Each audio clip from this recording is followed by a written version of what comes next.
నమస్తే, welcome to BRK news special focus. ఏపీలో ఎన్నికలకు సమయం దగ్గర పడుతున్న కొద్దీ నేతల మధ్య మాటల యుద్ధం ముదురుతోంది. రాజకీయం అంటే తర భేదం లేదన్నట్లుగానే అందరూ నేతలు వ్యవహరిస్తున్నారు, విమర్శలు కూడా గుప్పించుకుంటున్నారు నేతలు. ఎన్నికల నేపథ్యంలో ఏపీ కాంగ్రెస్ పగ్గాలు చేపట్టిన షర్మిల తన అన్న పాలనపై విమర్శల వర్షం కురిపిస్తున్నారు. తన తండ్రి వైఎస్ఆర్ పాలనకు సీఎం జగన్ పాలనకు మధ్య ఆకాశానికి పాతాళానికి ఉన్నంత తేడా ఉందంటున్నారు ఏపీ పీసీసీ అధ్యక్షురాలు షర్మిల. తిరుపతి జిల్లాలో పర్యటించిన షర్మిల కాంగ్రెస్ నాయకులు కార్యకర్తలతో సమావేశమయ్యారు. వైసీపీ అధికారంలోకి వచ్చిన తర్వాత అసలు చేసింది ఏంటి అంటూ ప్రశ్నిస్తున్నారు. అలాగే వైసీపీని అధికారంలోకి తీసుకొచ్చేందుకు 3200 కిలోమీటర్లు పాదయాత్ర చేశారంటూ తెలిపారు. అయినా కృతజ్ఞత లేకుండా తన వ్యక్తిగత జీవితంపై దాడి చేస్తున్నారంటూ ఆవేదన వ్యక్తం చేశారు షర్మిల. ఇలాంటి విమర్శలకు తాను భయపడినని, పులిలాంటి వైఎస్ఆర్ కడుపున పులే పుడుతుందన్నారు షర్మిల. తన పుట్టింటికి వచ్చి రాజకీయం చేస్తున్నానని, ఈ పోరాటంలో ఎంతటి త్యాగానికైనా సిద్ధంగా ఉన్నానంటూ షర్మిల పేర్కొన్నారు.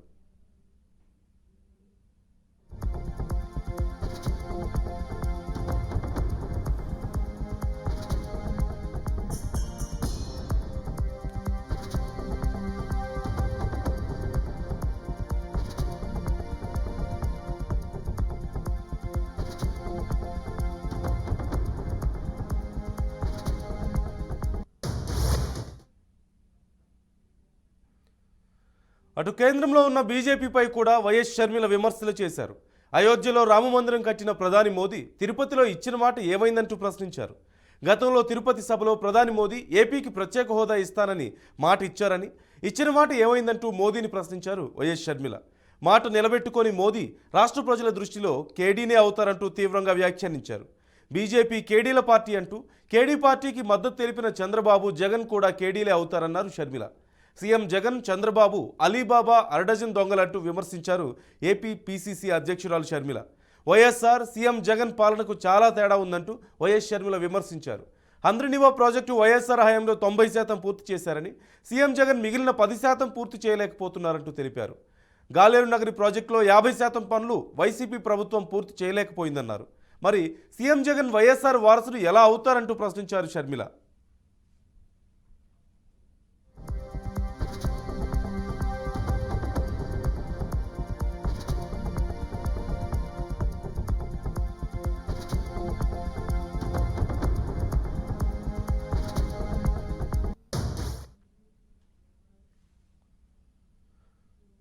ఇక చంద్రబాబు రాజధాని పేరుతో గ్రాఫిక్స్ చూపితే సీఎం జగన్ 3 రాజధానులు అంటూ గందరగోళం సృష్టించారంటూ వైఎస్ షర్మిల విమర్శించారు. సీఎం జగన్, చంద్రబాబు ప్రధాని మోదీకి ఊడిగం చేస్తున్నారన్నారు. ఏపీని పట్టించుకొని బీజేపీకి జగన్, చంద్రబాబు బానిసలయ్యారంటూ వైఎస్ షర్మిల ఘాటుగా విమర్శించారు. చంద్రబాబు, జగన్ ఏపీ ప్రజలను బీజేపీకి బానిసలు చేస్తున్నారన్నారు. ఏపీలో ఒక్క ఎమ్మెల్యే కూడా లేని బీజేపీకి టీడీపీ, వైసీపీ వశమయ్యాయన్నారు. ప్రత్యేక హోదాతో పాటుగా మద్యపాన నిషేధం ఏమైందో జగన్ చెప్పాలంటూ ఆవిడ గట్టిగా ప్రశ్నించారు. జగన్ ఇచ్చిన మాట తప్పారంటూ విమర్శించారు. పోలవరం ప్రాజెక్టు ఏమైందో వైసీపీ నేతలు చెప్పాలన్నారు. మొత్తానికి ఏపీ పాలిటిక్స్ చూస్తుంటే కుటుంబ సభ్యుల మధ్య కూడా విభేదాలు సృష్టించేవిగా మారిపోయాయి అంటున్నారు రాజకీయ విశ్లేషకులు.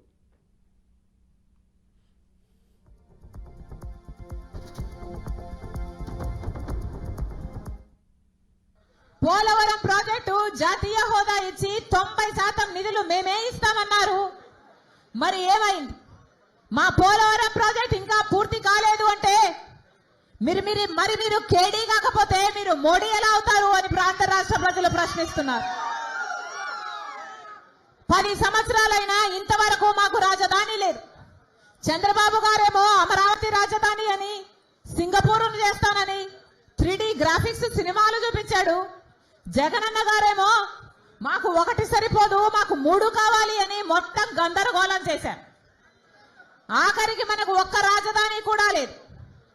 మోడీ గారు మన రాష్ట్రానికి ఇంత అన్యాయం చేసినా కూడా, వెన్నుపోటు కాదు కదా మన కడుపులో పొడిచినా కూడా, ఇప్పుడున్న అధికారంలో ఉన్న వైసీపీ పార్టీ అయినా, ప్రతిపక్షంలో ఉన్న టీడీపీ పార్టీ అయినా మొత్తం మోడీకే ఊడిగలు చేస్తున్నారు, వారికే బానిసలయ్యారు. ఎందుకు అని అడుగుతున్నాం. ఇటు జగనన్న గారైనా అటు చంద్రబాబు గారైనా ప్రజలకు సమాధానం చెప్పాల్సిన అవసరం లేదా అని అడుగుతున్నాం. మోడీ మనకు ఏం చేశాడని మీరు బానిసలయ్యారు? మోడీ మనకు ప్రత్యేక హోదా ఇస్తే బీజేపీ పార్టీతో మీరు దోస్తీ చేయండి, ప్రజలు కూడా హర్షిస్తారు. మనకు పోలవరం ప్రాజెక్టు బీజేపీ పార్టీ ఇచ్చుంటే మీరు అదే బీజేపీ పార్టీకి బానిసలు కాండి, మాకు అభ్యంతరం లేదు.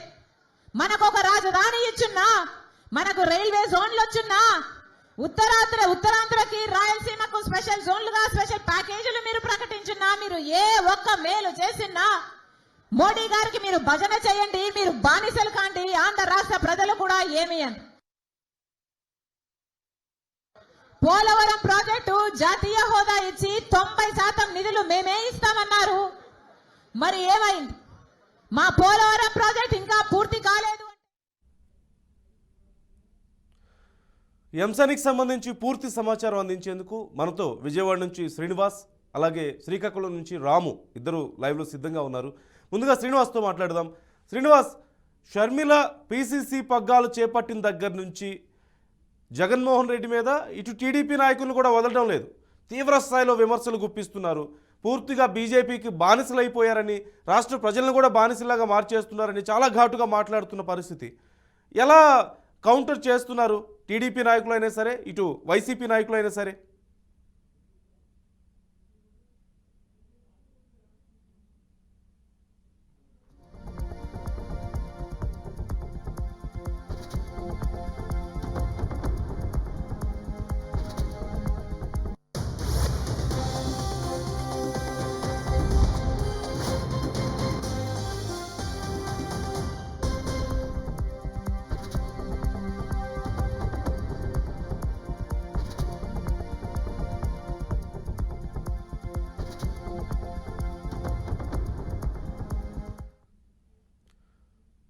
రైట్ శ్రీనివాస్, మరికొద్దిసేపట్లో మనతో జాయిన్ అవబోతున్నారు. శ్రీకాకుళం నుంచి ప్రస్తుతం రాము మనతో లైవ్లో సిద్ధంగా ఉన్నారు. రాము, షర్మిల చేస్తున్నటువంటి విమర్శలకు, మాటల దాడికి ఇటు వైసీపీ అయినా సరే, టీడీపీ అయినా సరే ఎలా కౌంటర్ చేయగలుగుతున్నారు? వారి రెస్పాన్స్ ఎలా ఉంది? అలాగే షర్మిల విమర్శల ఇంపాక్ట్ ఎంత ప్రభావం చూపిస్తుంది ఇప్పుడు రాజకీయాల మీద, లేదంటే ఆయా పార్టీల మీద? అంటే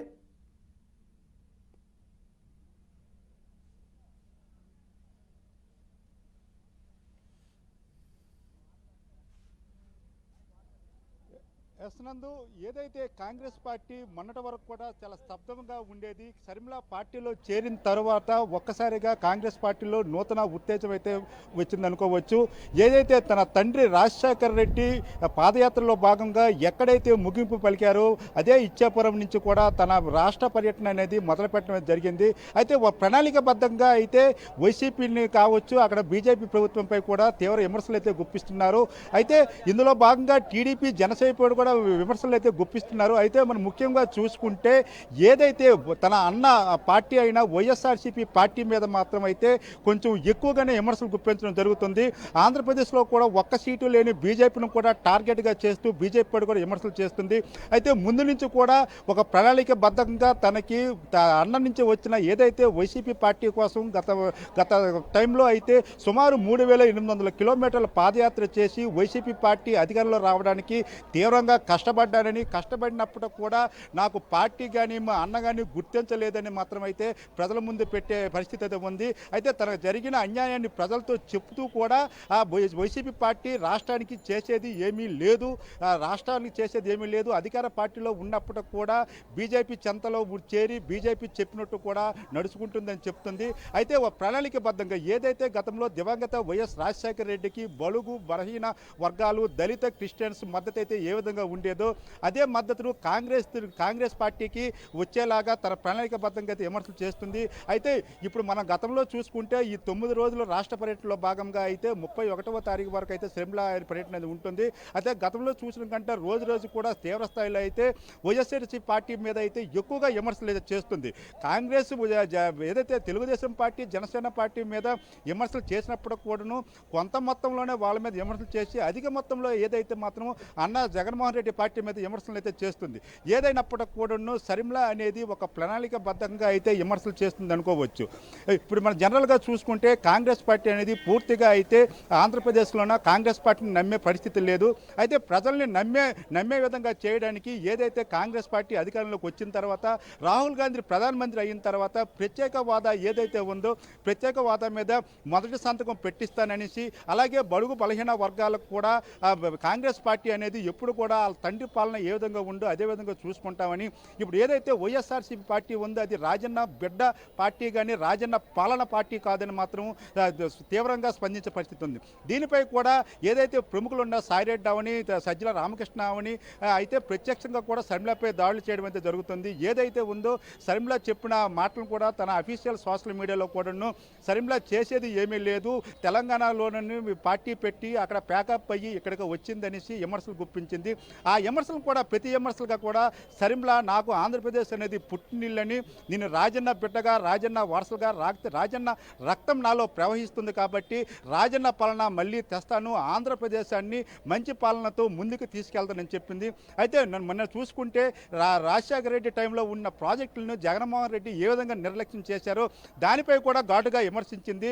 రాజన్న బిడ్డ అని చెప్పుకొని రాజన్న పాలన చేస్తుందని చెప్పుకుంటున్న జగన్మోహన్ రెడ్డి రాజన్న పెట్టిన ప్రాజెక్టులను మాత్రం పూర్తిగా పట్టించుకోకుండా నిర్వీర్యం చేసే ప్రయత్నం చేస్తున్నాడు. రాజన్న పాలనని పూర్తిగా వ్యతిరేకంగా పాలన అందిస్తున్నాడని చెప్తున్నారు. 2024లో మాత్రం కాంగ్రెస్ పార్టీకి అవకాశం ఇవ్వాలి, ఇస్తే రాజన్న పాలన మళ్ళీ తీసుకువస్తానని మాత్రం వరుస దూషణలతో మాత్రం వైసీపీపై విరుచుకుపడుతుంది. వైసీపీ విడిచిపడమే కాకుండా కేంద్రంలో ఉన్న మోడీ ప్రభుత్వంపై కూడా విరుచుకుపడుతుంది. మతతత్వ పార్టీ, మతాలని రెచ్చగొట్టే పార్టీ బీజేపీపై కూడా విమర్శలు గుప్పించిన పరిస్థితి ఉంది. నందు రైట్, మీరు లైన్లో ఉండండి. మనతో శ్రీనివాస్ కూడా జాయిన్ అవుతున్నారు విజయవాడ నుంచి. శ్రీనివాస్తో కూడా ఒకసారి మాట్లాడదాం. శ్రీనివాస్, షర్మిల కామెంట్స్ చాలా ఘాటుగా ఉన్నాయి, మాటలు కాదు తోటల్లాగా పేలుతున్నాయి ఇప్పుడున్న పరిస్థితుల్లో. ఇటు వైసీపీని లేదంటే టీడీపీని ఉద్దేశించి చేస్తున్నటువంటి ఆ కామెంట్స్ కానీ ఆ విమర్శలు కానీ, అంటే ప్రజల మీద కాంగ్రెస్ ఎంతవరకు ఈ మాటల దాడి ద్వారా ప్రభావం చూపించగలుగుతుంది అంటారు? అంటే 1% కూడా సరిగా లేని ఓటు బ్యాంకుకి ఎంతవరకు ప్లస్ అవుతారు?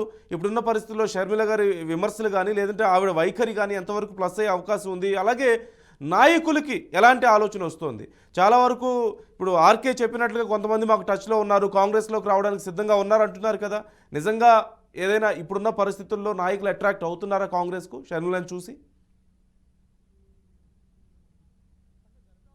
నందు, షర్మిల ఏపీసీసీ పార్టీ బాధ్యతలు, ఆంధ్రప్రదేశ్ కమిటీ బాధ్యతలు ఎప్పటి నుంచి తీసుకున్నారో అప్పటి నుంచి కూడా ఆమె వరుస ప్రసంగాలు చేస్తూ వస్తున్నారు. అంతేకాకుండా వరుసగా ఈ రాజకీయ సభలు నిర్వహిస్తున్నారు. అంతేకాకుండా అటు ఉత్తరాంధ్ర నుంచి మొదలుకుని ఇటు రాయలసీమ వరకు కూడా ఈ కార్యకర్తలతో సమావేశాలను ఏర్పాటు చేసుకున్నటువంటి నేపథ్యాన్ని కూడా మనం చూస్తూ ఉన్నాం.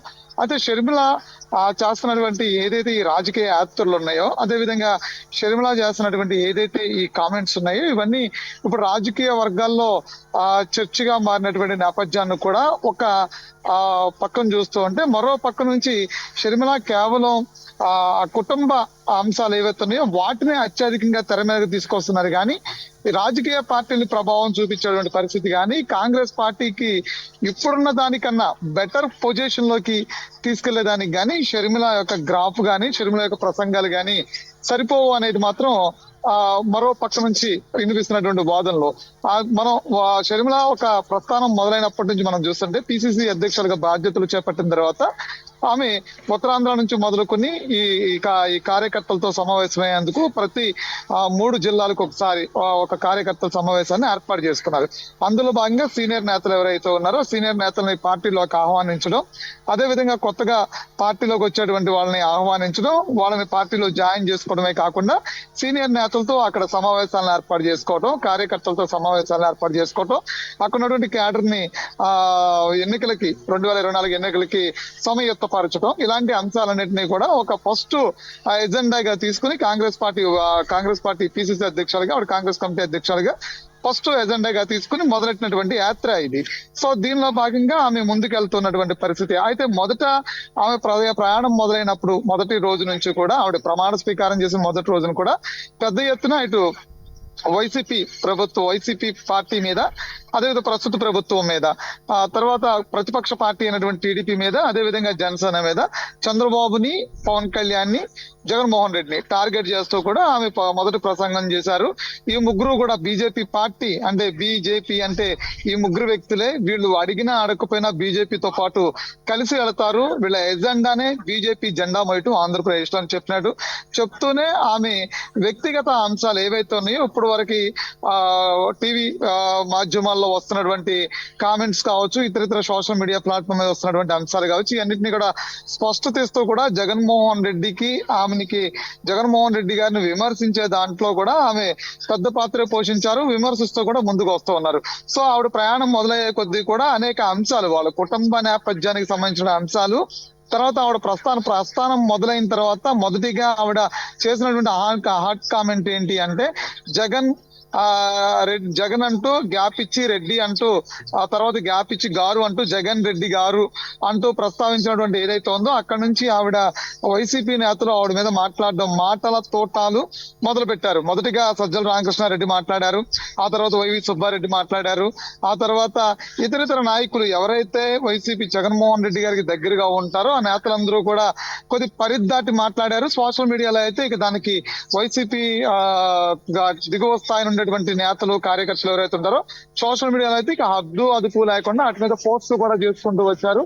షర్మిల క్యారెక్టర్ గురించి మాట్లాడారు. అదేవిధంగా షర్మిల తెలంగాణలో పార్టీ స్థాపించడం, విలీనం చేయడం గురించి మాట్లాడారు. కాంగ్రెస్ పార్టీ గురించి మాట్లాడారు. జగన్మోహన్ రెడ్డి గారు కాంగ్రెస్ పార్టీ ద్వారా జరిగినటువంటి నష్టం గురించి మాట్లాడారు. అదేవిధంగా రాజశేఖర రెడ్డి గారు చనిపోయిన తర్వాత ఆయన పేరుని ఎఫ్ఐఆర్ లో నమోదు చేయడం గురించి మాట్లాడారు. అనేక అంశాలు వైఎస్ఆర్సీపీ నేతలందరూ కూడా మాట్లాడుతూ వచ్చారు. సో దానికి కౌంటర్ గా షర్మిల గారు కూడా ప్రతిరోజు ఆమె ఏదైతే జిల్లా పర్యటన ఉంటున్నారో ఆ జిల్లాలో కంపల్సరీ కూడా అక్కడ ఉన్నటువంటి ప్రధాన అంశాలు, ప్రభుత్వం ఫెయిల్ అయినటువంటి అంశాలు ఏవైతే ఉన్నాయో వాటిని చూపిస్తూ, అదే విధంగా వ్యక్తిగతంగా కుటుంబ పరంగా తనను గురించి మాట్లాడుతున్నటువంటి వైసీపీలో ఉన్నటువంటి నేతలు ఎవరైతే మాట్లాడుతున్నారో వాటి గురించి ప్రస్తావన చేస్తూ ఆమె కామెంట్స్ చేసుకుంటూ వెళ్తున్నారు. సో ప్రస్తుత ఈ రాజకీయాలకి సంబంధించి ఏదైతే ప్రస్తుత రాజకీయాలు ఉన్నాయో 2024 ఎన్నికలకు సంబంధించి ఈవిడ గ్రాఫ్ ఎంతవరకు పనిచేస్తుంది కాంగ్రెస్ పార్టీకి అంటే, ఇప్పుడున్నటువంటి ఓట్ బ్యాంక్ ఏదైతే ఉందో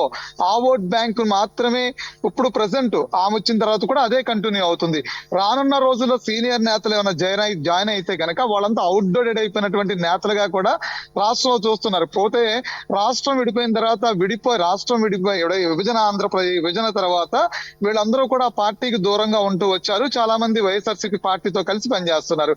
సో వైఎస్ఆర్సీపీ పార్టీతో కలిసి పనిచేస్తున్నటువంటి నేతలు ఎవరైతే ఉన్నారో వాళ్ళందరూ కూడా క్యూ కట్టి కాంగ్రెస్ పార్టీకి వస్తే రానున్న రోజుల్లో కాంగ్రెస్ పార్టీకి భవిష్యత్తు ఉంటుంది అనేది షర్మిల గారి యొక్క వాదన, కాంగ్రెస్ పార్టీ అధిష్టానం యొక్క ఆలోచన.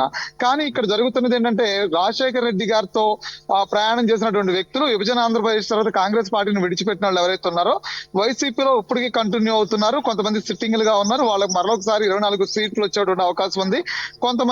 కొంతమందికి మొండి చేయి చూపించినప్పుడు కూడా అటు టీడీపీకో జనసేన వైపు వెళుతున్నారు తప్ప కాంగ్రెస్ వైపు అయితే రావట్లేదు.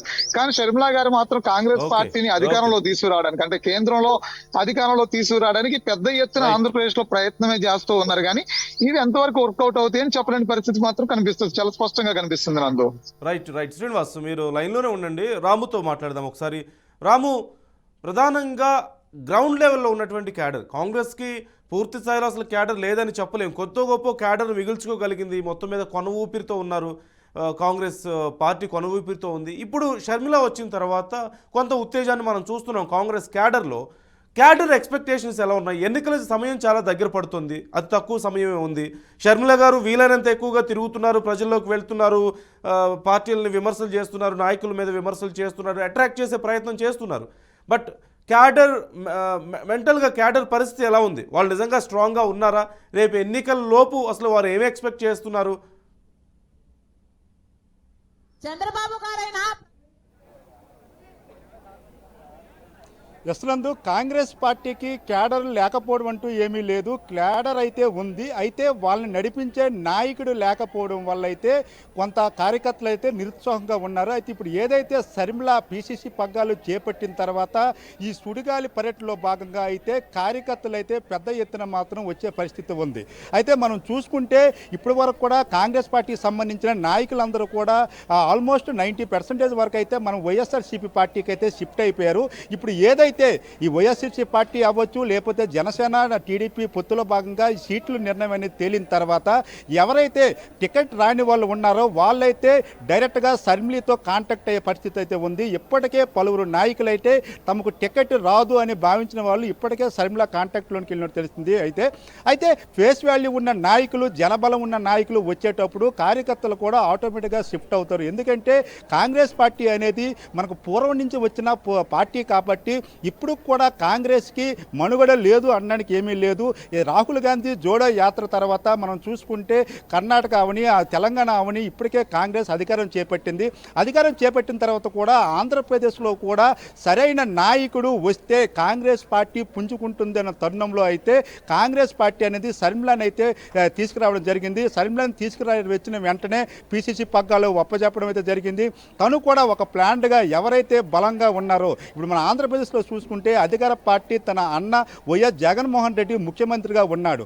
జగన్మోహన్ రెడ్డి మీద ఏదైతే చేసిన పనుల మీద, అభివృద్ధి మీద ఏదైతే మనం విమర్శలు గుప్పించితే ప్రజల్లోనూ కూడా వెళ్తుంది. మనం చూసుకుంటే శర్మిల మొదటి రోజు ఇచ్చాపురంలో ఏదైతే ఈ యాత్ర అనేది ప్రారంభించారో ఆ రోజుకి ఈ రోజుకి చూసుకుంటే వైఎస్ఆర్సీపీ పార్టీ మీద అయితే మాత్రం తీవ్ర స్థాయిలో విరుచుకుపడుతున్నారు. తీవ్ర స్థాయిలో విరుచుకుపడమే కాదు, ప్రజల్లో కూడా ఒక చర్చ అనేది జరుగుతుంది. ఏదైతే గతంలో రాజశేఖర రెడ్డి పాలన ఏ విధంగా ఉండేది, ఇప్పుడు జగన్మోహన్ రెడ్డి పాలన ఏ విధంగా ఉండేది ఒక టాలీ అయితే వేసుకునే పరిస్థితి ఉంది. ఏదైతే జగన్మోహన్ రెడ్డి నిరంకుశత్వంగా ఉంటున్నాడు, వన్ మ్యాన్ ఆర్మీ లాగా పనిచేస్తున్నాడు, ఎమ్మెల్యేలను కూడా విలువివ్వట్లేదనేసి ఒక వాదన అయితే ప్రజల్లో కానీ, నాయకుల్లో కానీ, సెకండ్ కేటగిరీ నాయకుల్లో కానీ అయితే ఉంది. ఇప్పుడు వాళ్ళందరూ కూడా శర్మిల వచ్చిన తర్వాత తమ తమ నియోజకవర్గాల్లో బలమైన నాయకుడు వస్తే నాయకుడి వెనక నడవడానికి మాత్రం మేము సిద్ధంగా ఉన్నామని మాత్రం చెప్తున్నారు. ఏదైనప్పటికీ కూడా శర్మిల తన ప్రణాళికాబద్ధంగా వెళ్తుంది. కార్యకర్తల్ని ఆకర్షించే విధంగా, రాజశేఖర రెడ్డి అంటే అభిమానం, ప్రేమ ఉన్న వాళ్ళని ఆకట్టే విధంగా 1-to-1 కూడా మాట్లాడే పరిస్థితి ఉంది. సీనియర్ కాంగ్రెస్ నాయకులు ఎవరున్నారో న్యూట్రల్గా ఉన్న నాయకులతో కూడా ప్రత్యక్షంగా వాళ్ళతో కలిసి మాట్లాడి పార్టీకి ఆహ్వానించే పరిస్థితి ఉంది. ఏదైనప్పటికీ కూడా శర్మిల అనేది కాంగ్రెస్ పార్టీకి నూతన ఉత్తేజం తెచ్చిందని అనుకోవచ్చు. ఏదైనప్పటికీ కూడా కాంగ్రెస్ పార్టీ బలపడాలి అంటే ఎన్నికల టైం కూడా తక్కువగానే ఉంది. మనం చూసుకుంటే 70-80 రోజుల్లో ఎన్నికలు వచ్చే సూచనలు కనిపిస్తున్న ఈ నేపథ్యంలో శర్మిల ప్రజల మధ్యన ఏ విధంగా తిరగబోతున్నారు, ఆ వచ్చే నాయకులు కూడా ఏ విధంగా కాంగ్రెస్ పార్టీని, ఎందుకంటే సుమారు మనకి 10 సంవత్సరాలుగా కాంగ్రెస్ పార్టీ అనేది పూర్తిగా ఆంధ్రప్రదేశ్ ప్రజలు మర్చిపోయిన పరిస్థితి ఉంది. మళ్ళీ ప్రజల్లోనికి అంత లోతుగా రూరల్ స్థాయిలో తీసుకువెళ్ళగలరా? రాజన్న బిడ్డ శర్మిల వచ్చింది, మీరు వేసే ఓటు ఏదైతే గతంలో రాజశేఖర రెడ్డికి వేసిన ఓటు అనేది ఈరోజు నాకు వెయ్యండి అని ఏ విధంగా తీసుకెళ్తుంది అనేది 100 మిలియన్స్ క్వశ్చన్గా అయితే ఉంది. ఏదైనప్పుడు కూడా పార్టీ బలోపేతానికి కాంగ్రెస్ పార్టీ మనుగడ ఆంధ్రప్రదేశ్లో స్పష్టంగా కనిపిస్తుంది అనుకోవచ్చు. ఉన్నందు ఓకే, రైట్. థ్యాంక్ యూ రాము, అలాగే Srinivas, thanks for the updates. ఇది వాళ్ళ BRK news special focus. Keep watching BRK news.